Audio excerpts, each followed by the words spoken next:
ఉపవాసం ఉండేవాడు ఉపవాసం.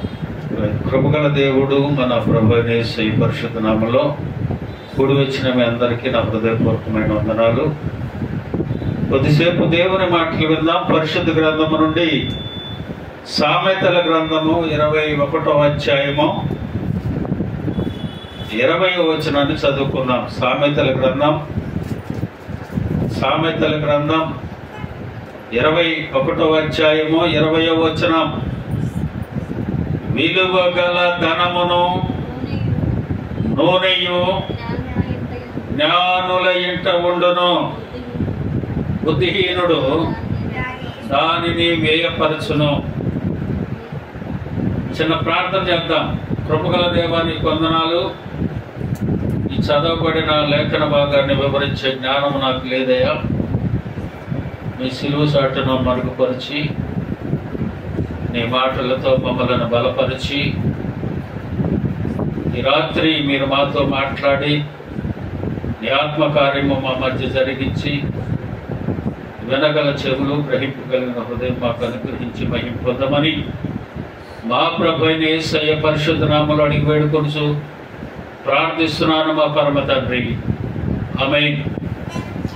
ప్రియమైన దేవుని బిడ్డలారా, చదవబడిన లేఖన భాగంలో జ్ఞానుల ఇంట ఉండేవి ఏంటంట?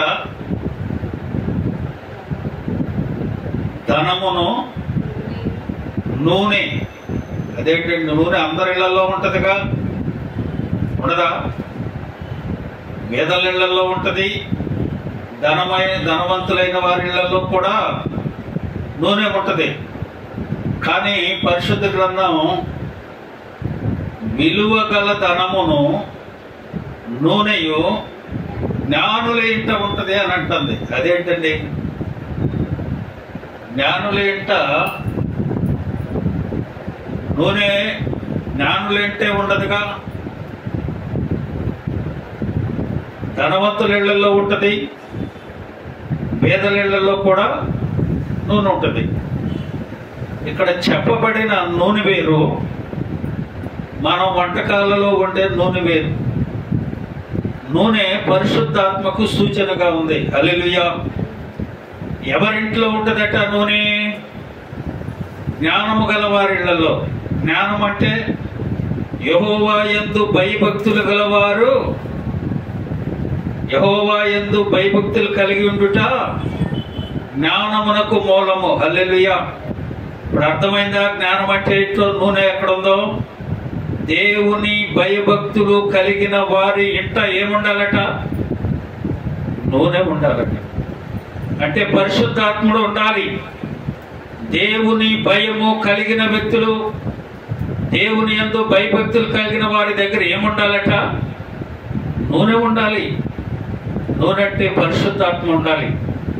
చాలా మంది దేవుని సన్నిధికి వస్తారు, చాలా మంది దేవుని సన్నిధిలో ఉంటారు, కానీ వారి దగ్గర ఏముండదు?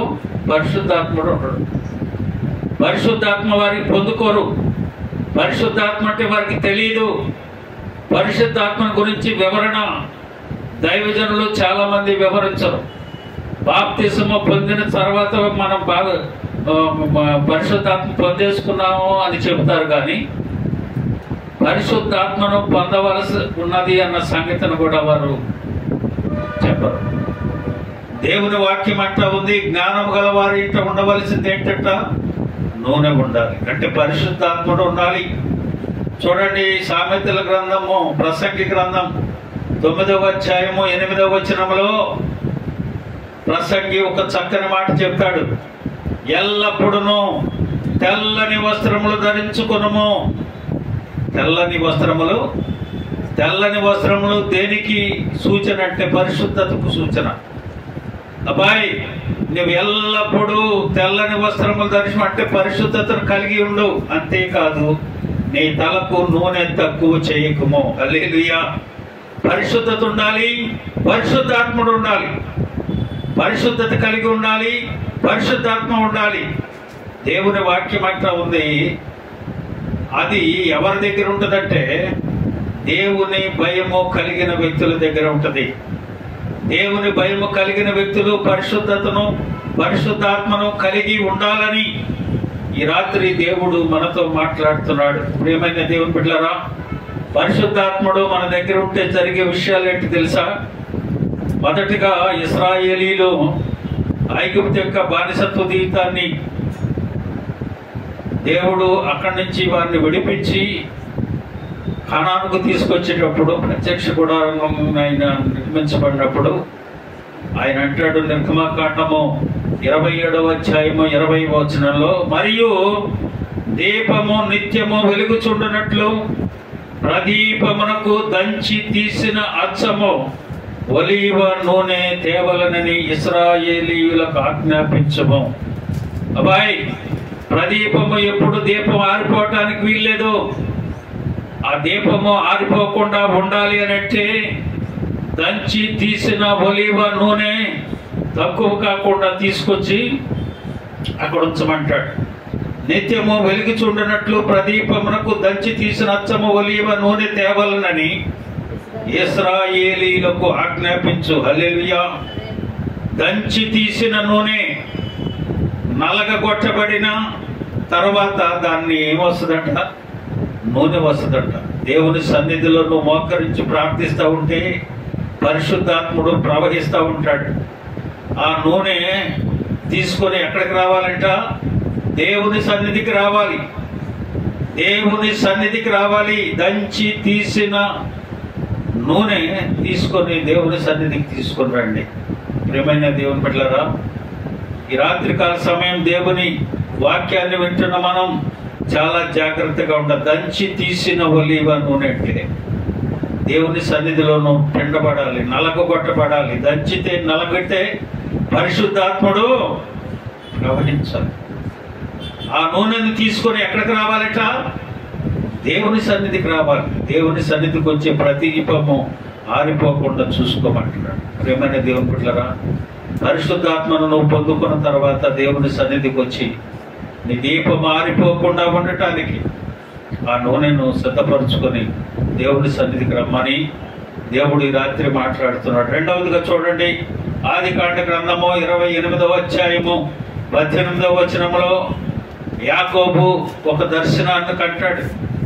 ఒక చోట తండ్రిని ఇంటి నుండి బయలుదేరి అన్నను మోసగించి బయలుదేరి వెళుచున్నప్పుడు ఒక చోట పండుకొని కలగంటాడు. భూమికి ఆకాశమునకు ఒక నిచ్చెన వేసి ఉంటది. దాని మీద దూతలు ఎక్కుచూ దిగుచూ ఉంటారు. కలగని ఆయన లేచిన తర్వాత, అయ్యో ఇది దేవుని నివాస స్థలము, ఇది బేతేలు అని అంటాడు. ఒక రాయిని తీసి దాని మీద ఒక నూనె పోసి వెళతాడు. తర్వాత చూడండి, ఆదికాండము 35వ అధ్యాయం 14వ వచనం, ఆయన తనతో మాట్లాడిన చోట యాకోబుకు స్తంభము అనగా రాతి స్తంభము కట్టించి దాని మీద బాణార్పణము చేసి నూనెయు దాని మీద పోసాడు. ఏం పోసాడట అక్కడ? ఏం పోసాడు అక్కడ? నూనె పోసాడు. ఇది పరలోకపు గవిని. ఆయన లేచి తాను తలగడగా చేసుకున్న ఒక రాయిని తీసి దాని స్తంభముగా నిలిపి దాని కొన మీద నూనె పోసాను అని 28వ అధ్యాయంలో ఉంటుంది. 35వ వచనంలో ఒక స్తంభము కట్టి దాని ప్రాణార్పంగా నూనె పోసి దాన్ని నూనె పోసను.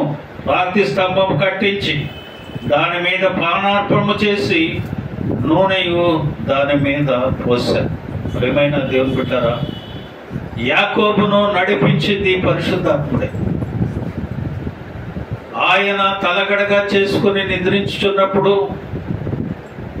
ఆయన కనిన కళ, చూసిన దర్శనం, ఇక్కడ దేవుడు ఉన్నాడు, ఇది పరలోకపు గవిని అని అనుకున్నాడు. ఆయన ఒక స్తంభముగా ఒక రాయిని నిలిపి నూనె దాని మీద పోసి బయలుదేరి వెళ్ళాడు.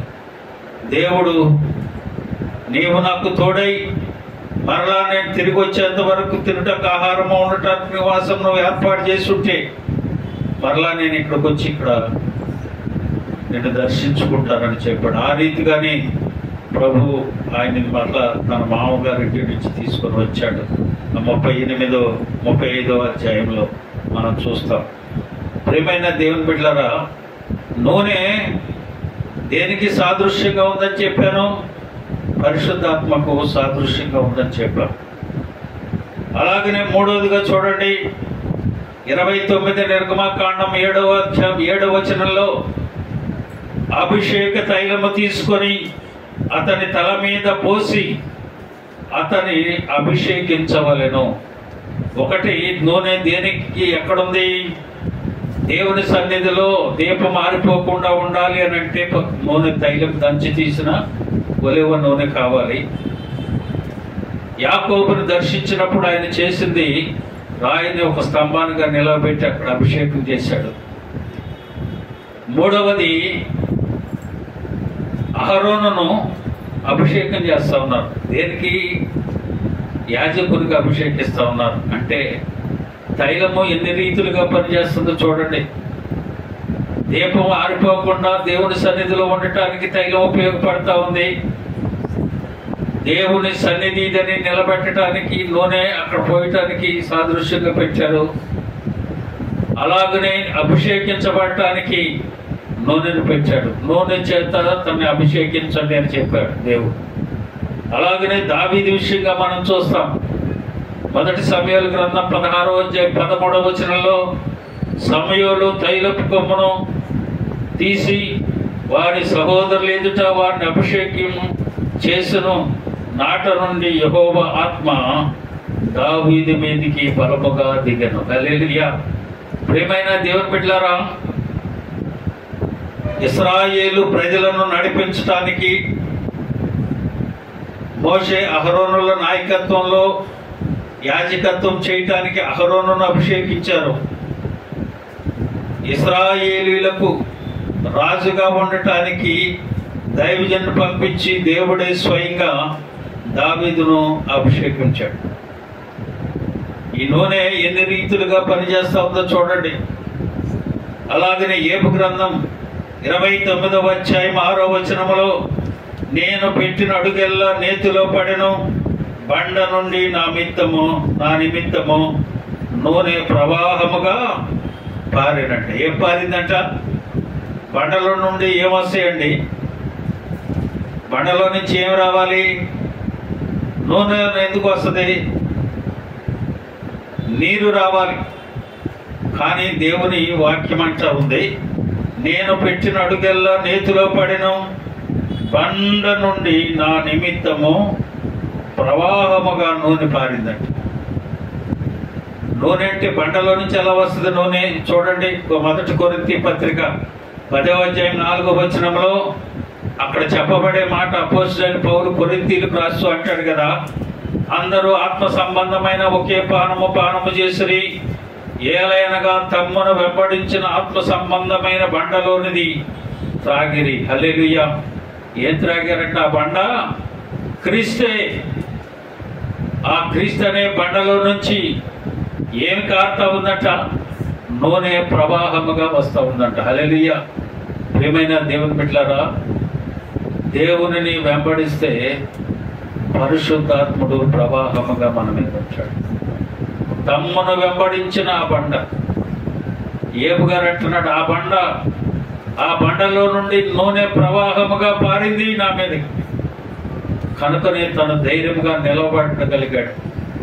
ఈ రోజున నీవు నేను ఆత్మ లేని వారమైతే ఆయన అంటాడు, ఆత్మ లేనివాడు నా వాడు కాదు అని అంటాడు. ఎన్నన్నా చెయ్యి, ఎన్ని ప్రసంగాలు చెయ్యి, ఎన్ని ప్రార్థనలు చెయ్యి, ఎంత వాక్యం చదువు, ఏమన్నా చెయ్యి, కానీ ఆత్మ మాత్రము ఉండాలి. దేవుడు అంటాడు, ఆత్మ లేనివాడు నా వాడు కాదు.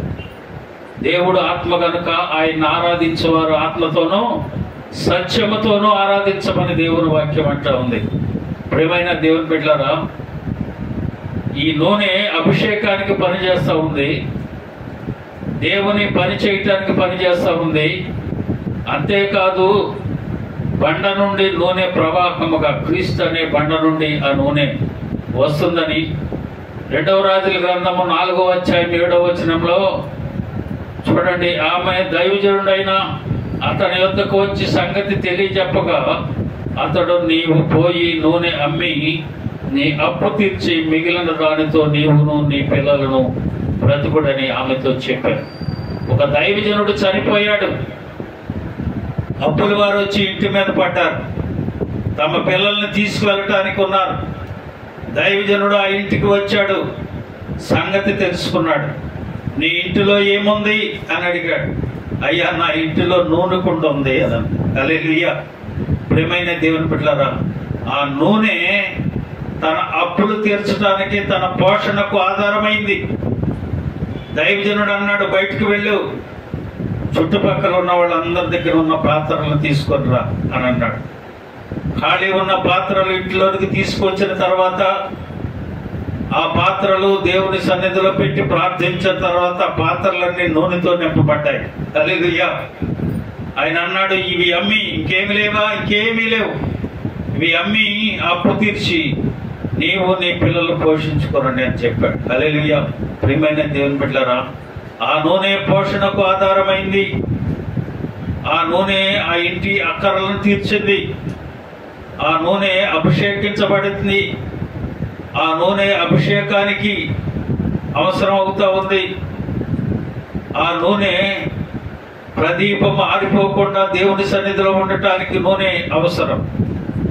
ప్రియమైన దేవుని బిడ్డలారా, ఈ రోజున నీవు నేను పరిశుద్ధాత్మను కలిగి ఉండకపోతే దేవుడు ఆయన ఇష్టపడడు.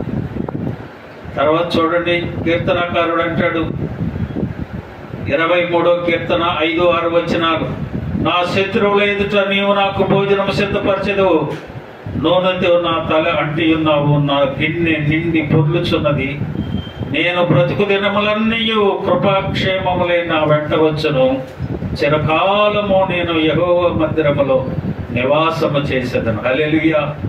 దేవుడు ఆయన అంటా ఉన్నాడు కదా, నా శత్రువుల ఎదుట నువ్వు నాకు భోజనం సిద్ధపరిచావు, నూనెతో నా తల అంటూ ఉన్నావు, నా గిన్నె నిండి పొర్లుచు ఉన్నది. హల్లెలూయా. ఎప్పుడైతే నీ కుటుంబంలో నీలో గిన్నె నిండి పొర్లుచు ఉందో ఏమొస్తాయంటే అక్కడ నేను బ్రతుకు దినములన్నీయో ఏమొస్తాయంట? కృపాక్షేమములు నీ ఇంట ఉండాలి అంటే నీ గిన్నె ఏమవ్వాలి? నిండాలి. నూనెతో నింపబడి నా గిన్నె నిండి పొర్లుచున్నది. తర్వాత ఏమంటున్నాడు చూడండి, కృపాక్షేమములు నా వెంట వచ్చును, చిరకాలము. ఎక్కడుంటాడట గిన్నె నిండి పొర్లునోడు? దేవుని మందిరములో ఉంటాడు. నేను నివాసము చేశాను. కృపాక్షేమములతో దేవుని సన్నిధిలో చిరకాలము ఉంటాడట. అందుకు అవసరం ఆ నూనె. ప్రియమైన దేవుని బిడ్డలారా, పరిశుద్ధాత్ముడు మనలో లేకపోతే పని జరగదు. నువ్వు ఏం చేయాలన్నా పరిశుద్ధాత్ముడు మాట్లాడుతూ ఉంటాడు. ఏ నిర్ణయం తీసుకోవాలన్నా, నిలబడి ప్రార్థన చేయాలన్నా, ఎలాగూ ప్రార్థన చేయాలో మీకు తెలియదు కనుక ఆత్మ తానే మన పక్షంగా విజ్ఞాపన చేయించున్నాడు. ఎలాగంటే చెప్పసఖ్యము కాని మూలుగలతో మన పక్షంగా విజ్ఞాపన చేస్తాడట. హల్లెలూయా. భయపడవలసిన పని లేదు, సిగ్గుపడవలసిన పని లేదు. పరిశుద్ధాత్మను నువ్వు పొందుకుంటే ఎలాగూ ప్రార్థన చేయాలో పరిశుద్ధాత్ముడే తండ్రికి విజ్ఞాపన చేస్తాడు నీ పక్షంగా. ఎందుకని? నీలో పరిశుద్ధాత్ముడు ఉన్నాడు కాబట్టి. ఏమైనా దేవుని బిడ్డలారా, ఈ రాత్రికాల సమయం ఆత్మ పొందుకొని ఉండాలి. ఆత్మ లేనివాడు నా వాడు కాదు. ఆత్మ ఉంటే ఎన్ని కార్యాలు జరుగుతున్నాయి. దీపం వెలుగుచూ ఉంటుంది. నీ వాక్యము నా పాదములకు, దీపము నా త్రోవలకు వెలుగు. ఆత్మే నిన్ను నడిపిస్తుంది, నిన్ను బలపరుస్తుంది. ఆత్మే మనం ఏం చేయాలో అది నేర్పిస్తుంది. మన పరిశుద్ధాత్మతో మనం ఎప్పుడైతే నింపబడతామో కృపాక్షేమములు మన వెంట వస్తాయి. చిరకాలము దేవుని సన్నిధిలో మనం నివసిస్తూ ఉంటాం. అంతేకాదు, మార్కు సువార్త 6వ అధ్యాయం 13వ వచనాన్ని మనం చూసినట్లయితే, అనేక దెయ్యములను వెళ్ళగొట్టుచు నూనె రాసి అనేకులకు రోగులను స్వస్థపరచుచు నుండిరి అని ఉంటుంది. చూడండి, శిష్యులు ఏం చేస్తా ఉన్నారట? అనేక దెయ్యాలను వెళ్ళగొడతా ఉన్నారు. ఏం చేస్తా ఉన్నారు? ఇంకా నూనె రాసి ప్రార్థన చేస్తున్నారట. దెయ్యాలు పోతున్నాయి, రోగాలు వదిలిపోతా ఉన్నాయి. ఎందుచేత? వారికి దేవుడు యేసయ్య అధికారం ఇచ్చి పంపించాడు, అభిషేకం ఇచ్చి. వారు ఆత్మపూర్లై ఉన్నారు కాబట్టి, ఆత్మను పొందుకున్నారు కాబట్టి వారు ప్రార్థనలు చేస్తే కార్యాలు జరుగుతూ ఉన్నాయి. యాకోబు పత్రికలో 5వ అధ్యాయం 14-15 వచనాలలో, మీలో ఎవరైనాను రోగి అయి ఉన్నాడో అతడు సంఘపు పెద్దలను పిలిపిపోలను, వారు ప్రభువు నామమున అతనికి నూనె రాచి ఏం చేయాలట? అతనికి నూనె రాచి అతని కొరకు ప్రార్థన చేయవలను. విశ్వాస సహితమైన ప్రార్థన ఆ రోగిని స్వస్థపరచును, ప్రభువు అతనిని లేపును. అతడు పాపము చేసిన వాడైతే పాప క్షమాపణ పొందును. హల్లెలూయా. ప్రియమైన దేవుని బిడ్డలారా, ఆత్మ ఎన్ని కార్యములు జరిగిస్తుందో తెలుసా? రోగాలు పోతున్నాయి, దెయ్యాలు పోతున్నాయి, నువ్వు నడవలసిన మార్గం నేర్పుతుంది, ప్రార్థన ఎలాగ చేయాలని నేర్పుతా ఉంది. నీవు అభిషేకించబడటానికి, నువ్వు రాజుగా అభిషేకించబడిన దావీదును అభిషేకించారు. నాయకుడుగా ఉన్న అహరోనును యాజకత్వం చేయటానికి దేవుడే అభిషేకించి వారిని నిలబెట్టించాడు. ఈ రోజున ప్రార్థన చేస్తూ దేవుని ఆత్మను పొందుకున్నట్లయితే నీ కుటుంబంలో అద్భుతమైన కార్యాలు చూస్తావు. తర్వాత చూడండి, చివరిగా ఒక వాక్యాన్ని చెప్పి నేను ముగించేస్తాను. మత్తయి సువార్త 25:3-4 వచనాలు. ఒక 10 మంది కన్యకులు ఉన్నారు. 5గురు ఎవరో బుద్ధి కలిగిన వారు, 5గురు బుద్ధి లేని వారు. బుద్ధి లేని వారు ఏం చేశారు? వారి సిద్ధులలో నూనె లేకుండా వచ్చారు. బుద్ధి కలిగిన వారు ఏం చేశారు? వారి సిద్ధులలో నూనె సిద్ధపరచుకుని వచ్చారు. పరలోక ప్రవేశం ఎవరికి దొరికింది? నూనెతో ఉన్న వారికే దొరికింది. పరిశుద్ధాత్మ కలిగిన వారే ప్రవేశిస్తారు, అందరూ వెళ్ళరు. ఎవరున్నారు అక్కడ? 10 మంది ఉన్నారు, కానీ ప్రవేశం ఎవరికి దొరికింది? తర్వాత, అయ్యా ఇది మాకు తెలియదయ్యా, పరిశుద్ధాత్మ ఉన్నదన్న సంగతే మాకు తెలీదు, లేకపోతే మేము సిద్ధపడి పరిశుద్ధాత్మ పొందుకొని వచ్చేవాళ్ళం కదా. మేము తలుపు వేయబడింది, రావటానికి అవకాశం. ప్రియమైన దేవుని బిడ్డలారా, ఈ రాత్రి పరిశుద్ధాత్ముడు మనతో మాట్లాడే మాట, పరిశుద్ధాత్మను పొందుకోవాలి. నేను కూడా రక్షణ పొందిన కొత్తలో 94వ సంవత్సరంలో ఒకటి అనుకున్నోడిని, దేశంలో ఇన్ని సంఘాలు ఉన్నాయి, ఒక పెంతెకోస్తోళ్ళు మాత్రమే పరిశుద్ధాత్మని ఎగురుతారు, మిగతా సంఘాల వాళ్ళందరూ పరిశుద్ధాత్మ లేదు, పరిశుద్ధాత్ముడు పొందుకో అవసరం లేదు అని చెప్తారు కదా. ఏమిటి దీని అర్థం? ప్రయాసపడ్డా నేను చాలా కాలం. చర్చికి వెళ్తున్నాం, బాప్తిస్మం తీసుకున్నాము, కానీ పరిశుద్ధాత్మను పొందుకోరు. ఎందుకంటే నాలో అనుమానం, పరిశుద్ధాత్ముడు ఉన్నాడా లేడా? మిగతా సంఘాలు లేనిది అంతమంది జనం వెళ్తున్నారు, వేల మంది ఉంటా ఉన్నారు, పెద్ద పెద్ద చర్చిలు ఎంతో మంది వెళ్తా ఉన్నారు, కానీ పరిశుద్ధాత్మ అనేది ఇందులోనే ఉంటుందా? మిగతా సంఘాల్లో ఎందుకు ఉండలేదు అనే డౌట్ నాకు. ఆ రాత్రి అంతా పరిశుద్ధాత్మ గురించి ధ్యానం చేసుకున్నాం. ఉదయం ఆదివారం చర్చికి వెళ్ళాలి, సిద్ధపడతా ఉన్నాం. ఇక్కడ పెంకిటిల్లో పెద్ద మంచం మీద అలాగా పడుకొని ఆలోచిస్తాను. ప్రభు తెల్లని వస్త్రం ధరించుకొని పట్టపగలు 8:30-9 ఆ మూలన అలా నిలబడి అన్నాడు. పిలిచాడు, మార్కోరా అన్నాడు. పైకి వెళ్ళాను, అటు చూడన్నాడు. మంచం మీద నేను పడుకొని ఉన్నా, నా ఆత్మ ఎక్కడుంది? ప్రభు దగ్గర. వెంటనే నా డౌట్ క్లియర్ అయిపోయింది. పాదాలు పట్టుకొని ప్రభు అని ఏడుచుకుంటూ, పాపినైనా నన్ను కరుణించు నాయన, కరుణించని ఏడుతూ ఉంటే పాదాలు దొరకట్లేదు. అలాగే మోకాళ్ళ మీద అరుస్తున్నా గట్టిగా అరుస్తూ ఉంటే వెంటనే ఆయన మాటలేదు, ఒకటే మాట, అటు చూడు అని అన్నాడు. పేరు పెట్టి పిలిచాడు. తర్వాత టక్మన్ తలుపు తీసిందాం. ఒక్క 2 నిమిషాలు ఉన్న ప్రభు సన్నిధిలో గడిపోవండి. ఎంత వేడ్చాను. హల్లెలూయా. చర్చికి వెళ్ళా. విగురుతూ ఉంటారు, భాషలు మాట్లాడుతూ ఉంటారు కదా. అక్కడికి వెళ్ళిన తర్వాత దైవజనులు రూతు గ్రంథం గురించి వాక్యం చెప్తున్నారు. చెప్పేశారు. ఆరాధన చేస్తా ఉన్నాం, జరుగుతూ ఉంది. ఒక 5 నిమిషాలు అయిపోయింది. ఒక అతను నన్ను పట్టుకొని ఉన్నాడు. ఇలా, ఏంటి బ్రదర్ పట్టుకున్నావు అని. పరిశుద్ధాత్మ పొందుకున్నారు, అన్ని భాషలు మాట్లాడుతున్నారు మీరు అన్న. అవి ఏం చేస్తున్నానో నాకైతే ప్రియమైన దేవుని పట్ల భాషలు ఉన్నాయి, పరిశుద్ధాత్ముడు ఉన్నాడు. పరిశుద్ధాత్ముడు ఉండబట్టి ఈ రోజున ఆయన ఏమన్నాడు, ఆయన వెళుతూ నేను వెళ్ళకపోతే పరిశుద్ధాత్ముడుకు మీరు రాడు, ఆయన వచ్చి మిమ్మల్ని సర్వసత్యంలోనికి నడిపిస్తాడు అని చెప్పాడు దేవుడు. ఉన్నట్ట లేనట్ట? ఉన్నట్టేగా. ఉన్నవాడిని మనం కలిగి ఉండాలిగా. కలిగి ఉండాలంటే నువ్వేం చేయాలి చూడండి.